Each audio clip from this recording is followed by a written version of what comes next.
বর্ষার সময় করবেন নাকি অন্য সময় করবেন? জি না, শুধু এটা চিন্তা করবে যে জলাবদ্ধতার সমস্যাটা শুধু রাস্তার কথা বলা হলো, রাস্তার প্রসঙ্গ করছে যে এমন একটা সময় কাজ ধরা হয় যখন বর্ষার সময়, তখন আবার ধুয়ে মুছে সব শেষ হয়ে যায়। জি না, টাকাটা নষ্ট। এটা তো আপনার অনেক জিনিস আছে, সরকারের গাফলাতি আছে।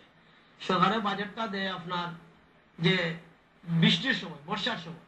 যদি শীতের সময় বাজেটটা হইতো তে সিটির মেয়র বলেন আর ইঞ্জিনিয়াররা বলেন যে কাজটা সুন্দর মতো উঠতে পারতো।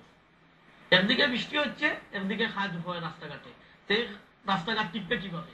এটা তো সিটের বা কোনো দেশের মেয়রের উপর চাপাইলে চলবে না। এটা সরকার, যে সরকার সময় শেষ। ধন্যবাদ আপনাকে বদরুদ্দিন আহমদ কামরান।